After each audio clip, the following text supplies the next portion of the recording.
আজ আমি বানাচ্ছি পালং শাকের তরকারি বড়ি দিয়ে। এর জন্য প্রথমেই পালং শাকগুলোকে কুচি করে কেটে নিয়ে ভালো করে ধুয়ে রেখেছি 4-5 বার।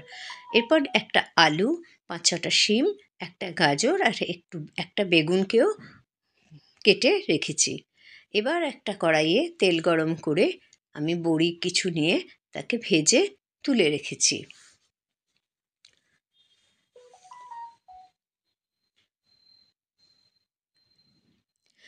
বড়িগুলো যখন হালকা লাল লাল হয়ে যাবে তখন বড়িগুলোকে ভেজে তুলে রাখলাম।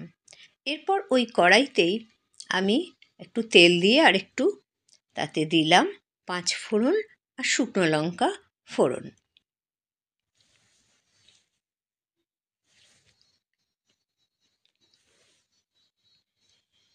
এরপর কিছুটা সুগন্ধ বেরোলে আমি তাতে দিয়ে দিলাম আলু আর গাজরগুলো। যেহেতু এই দুটো একটু শক্ত সবজি তাই জন্য আগে দিয়ে দিলাম।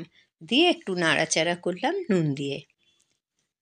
কিছুক্ষণ নাড়াচাড়া করার পর আমি তাতে শিম আর বেগুনটাও দিয়ে দিলাম। দিয়ে সব দিয়ে একসঙ্গে ভালো করে ভাজা হতে দিলাম।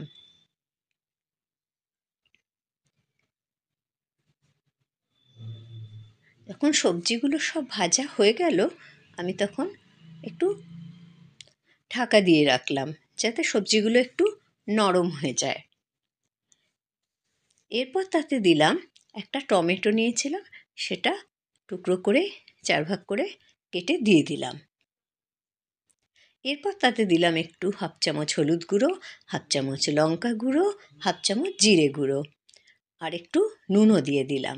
দিয়ে ভালো করে আবার কষিয়ে নিলাম। কিছুক্ষণ কষানোর পরে ঢাকা দিয়ে দিলাম।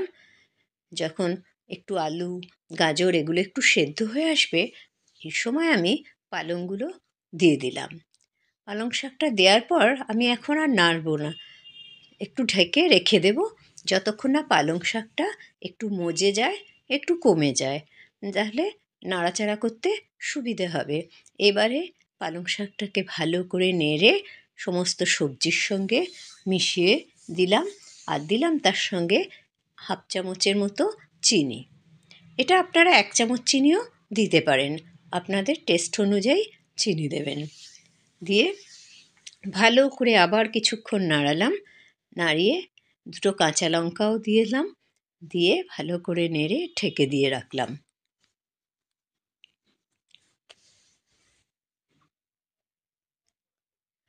কিছুক্ষণ পরে ঢাকাটা তুলে নিলাম। যখন সবজিগুলো সেদ্ধ হয়ে যাবে সেই সময় আমি বড়িটাকে অ্যাড করে দিলাম। বড়িটা দিয়েও আবার একটু ঢাকা দিয়ে রাখলাম। 5 মিনিট পরে বড়িটা নরম হয়ে গেলে আমি নামিয়ে পরিবেশন করলাম টেস্টি টেস্টি পালং শাকের তরকারি।